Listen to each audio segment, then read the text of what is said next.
Hello hi friends, UPS uninterrupted power supply. നമ്മൾ നേരത്തെ home UPS ഒക്കെ നോക്കിയിരുന്നു. UPSനെ കുറിച്ചുള്ള ജനറൽ ടോക്കാണ് നമ്മൾ ഇന്ന് ഉദ്ദേശിക്കുന്നത്. UPS എന്ന് പറയുന്നത് പല ടൈപ്പുണ്ട്. നമ്മളെ UPSന് നമ്മുടെ റിക്വയർമെൻ്റ് എന്ന് പറഞ്ഞു കഴിഞ്ഞാൽ എന്താ ലോഡാണ് നമ്മളത് കണക്ട് ചെയ്യുന്നത്, പ്രധാനമായിട്ടും നോക്കുന്നത് അതാണ്. ആ ലോഡിനെ ഡിപ്പെൻഡ് ചെയ്താണ് UPSൻ്റെ കപ്പാസിറ്റി. രണ്ടാമതായിട്ട് നോക്കുന്നത് എന്താണെന്ന് വെച്ച് കഴിഞ്ഞാൽ UPSന് എത്ര ടൈം ബാക്കപ്പ് വേണമെന്നുള്ളതാണ്.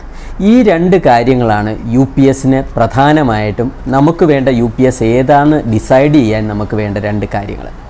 ഇപ്പോൾ ചില ആളുകൾ കമ്പ്യൂട്ടർ പർപ്പസിന് ആയിരിക്കും, ഓഫീസ് പർപ്പസിന് ഉപയോഗിക്കുന്നുണ്ടായിരിക്കും, ഇല്ലെങ്കിൽ ഇത് ഒരു ഹോസ്പിറ്റൽ പർപ്പസ് ആയിരിക്കും, ഓപ്പറേഷൻ തിയേറ്റർ പോലെയുള്ള ലോഡുകൾ ചിലപ്പോൾ വരും.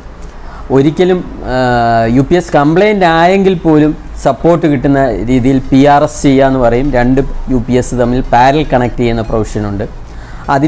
ഇപ്പോൾ അതിൻ്റെയും അഡ്വാൻസ്ഡ് വേർഷനായിട്ട് സെർവർ ടൈപ്പ്, മോഡുലർ ടൈപ്പ് UPSകളും വന്നു കഴിയും.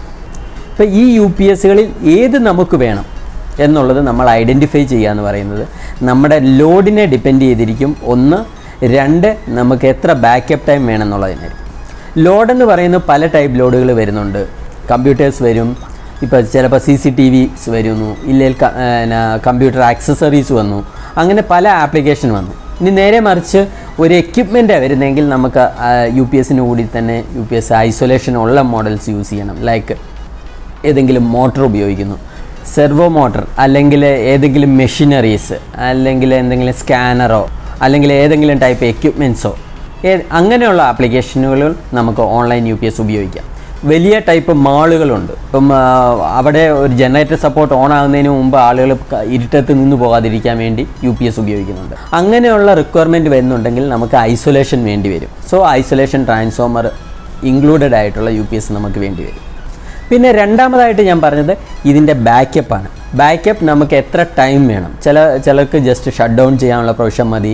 ചിലർക്ക് ജെൻസെറ്റ് ഉണ്ടായിരിക്കും, ജെൻസെറ്റ് സപ്പോർട്ട്, ജെൻസെറ്റ് ഓൺ ആകുന്നിടം വരെ UPS സപ്പോർട്ട് കിട്ടിയാൽ മതിയാകും. ചിലർക്ക് കൂടുതൽ ബാക്കപ്പ് ടൈം റെഗുലറായിട്ട് കിട്ടണം, മസ്റ്റായിട്ട് കിട്ടണം എന്നുള്ള റിക്വയർമെൻ്റ് ആയിരിക്കും.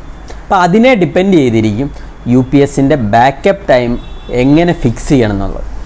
UPSൻ്റെ ബാക്കപ്പ് ടൈം ഫിക്സ് ചെയ്യണമെന്നുണ്ടെങ്കിൽ അത് രണ്ട് ടൈപ്പ് ഓഫ് ബാറ്ററി അതിന് ഉപയോഗിക്കുന്നുണ്ട്. ഒന്ന് സീൽഡ് മെയിൻ്റനൻസ് ഫ്രീ ബാറ്ററി അഥവാ VRLA ബാറ്ററി. രണ്ടാമതായിട്ട് ഉപയോഗിക്കുന്നത് ട്യൂബുലർ ബാറ്ററിയാണ്. നമ്മൾ AC അറ്റ്മോസ്ഫിയറിലാണ് ഈ UPSും ബാറ്ററിയും വെക്കുന്നതെങ്കിൽ സീൽഡ് മെയിൻ്റനൻസ് ഫ്രീ ബാറ്ററീസാണ് ഉപയോഗിക്കുന്നത്. VRLA ബാറ്ററി നമ്മൾ സീൽഡ് പ്രൊവിഷന് ഉപയോഗിക്കാറില്ല. നമ്മൾ ഔട്ട്സൈഡ്, അതായത് ഓപ്പൺ സ്പേസുകളിൽ UPS വെക്കുന്നതെങ്കിലും ബാക്കപ്പ് ടൈം കൂടുതൽ റിക്വയർമെൻ്റ് ഉണ്ടെങ്കിലും നമ്മൾ ട്യൂബുലർ ബാറ്ററീസാണ് ഉപയോഗിക്കുന്നത്. ഈ രണ്ട് കാര്യങ്ങൾ മനസ്സിലാക്കിക്കൊണ്ട് നമുക്ക് ആവശ്യമായിട്ടുള്ള UPS ഏതാണ് എന്ന് നമുക്ക് ഐഡൻറ്റിഫൈ ചെയ്യാൻ പറ്റും. അടുത്ത ഒരു വീഡിയോ കാണുന്നത് വരെ സൈനിങ് ഓഫ്.